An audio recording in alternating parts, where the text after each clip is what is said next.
ज्वाला और पूरी ज्योति के साथ लाया जाए।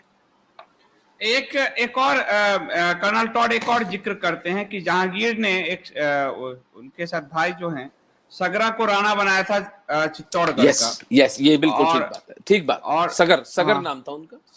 सगर को बनाया था और बाद में ये चालबाजी थी ना चालबाजी भाई।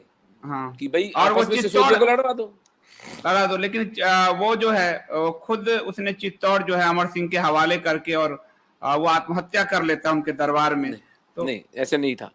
उसने चित्तौड़ हवेला नहीं किया, चित्तौड़ की जनता ने उसे राणा स्वीकार नहीं किया। और टॉड लिखते हैं कि हर चित्तौड़ के हर भवन, हर पत्थर, हर गली से उन्हें अपने पुरखों की धिक्कार सुनाई देती थी। सगर के लिए लिखते हैं। और वो आत्मग्लानि में वो व्यक्ति जहांगीर के दरबार में भरी सभा में जाकर खुद की कटार से गला काट के आत्महत्या कर लेता है। चित्तौड़ हमें अब तक नहीं मिला है। चित्तौड़ हमें मिलेगा 1615 की मेवाड़ मुगल संधि के बाद। वो मैं आपको बताता हूं अभी कैसे होता है। आगे उसके बाद एक युद्ध और बताने लायक है आपको कि इसमें जो शक्तावत थे और जो चूंडावत थे। चूंडावत राव चूंडा थे जो कि महाराणा लाखा के पुत्र थे और बाद में महाराणा कुंभा के जीवन में उनका बहुत बड़ा योगदान है। और चूंडा को राजस्थान का भीष्म कहा जाता है। वो सबसे बड़े पुत्र थे लाखा के, लेकिन लाखा का विवाह एक बहुत युवा स्त्री से करने के लिए उन्होंने अपना राज्य का अधिकार ही छोड़ दिया। ये वास्तविक घटना घटी 13वीं शताब्दी में, 14वीं शताब्दी में, जब राव चूंडा ने अपना अधिकार, और राव चूंडा ने तो छोड़ा, कई अर्थों में ये पितामह भीष्म से बड़ी घटना है। चूंडा ने ये वचन दिया कि मेरे पुरखे भी कभी मेवाड़ की सत्ता पर दावा नहीं करेंगे। और क्या लोग हैं यार, पूरी की पूरी पीढ़ियां चूंडावतों की बीत गई, कभी इन्होंने दावा नहीं किया। अपने पुरखों के वचन से बंधे हुए लोग। आप कल्पना कर सकते हैं कमिटमेंट और वैल्यू ऑफ वर्ड की। आज तो हम अपने बाप बेटे पे विश्वास नहीं करता, पति पत्नी पे विश्वास नहीं करता। महाराव चूंडा के पीढ़ियां उस वचन को निभाती आई।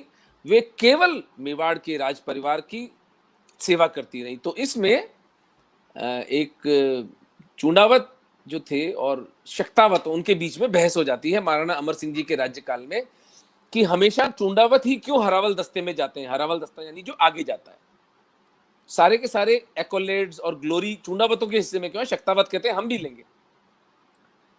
तो महाराणा अमर सिंह जी कहते हैं ठीक है, ऊंटाड़ा का जो किला है उसको हमें पुनर्ग्रहित करना है मुगलों से। जो पहले पहुंचेगा उसको अगली बार से हरावल दस्ते का इंचार्ज बना दूंगा। तो जो बल्लू शक्तावत थे और एक चूंडावत थे दूसरे सरदार। अब आप देखिए कंपटीशन देखिए। जो किला था उसकी जो दीवार में कीलें लगी हुई थी तो हाथी उसको पेनिट्रेट नहीं कर पा रहा था। तो बल्लू शक्तावत ने अपना शरीर लगा दिया और उसको बोला महावत को कि चला हाथी, गोली मतलब मार दूंगा तेरे को नहीं अगर नहीं चलाया तो। उसको पता था कि अगर हाथी चलाएगा तो उन कीलों के बीच में दब के बल्लू शक्तावत मारे जाएंगे।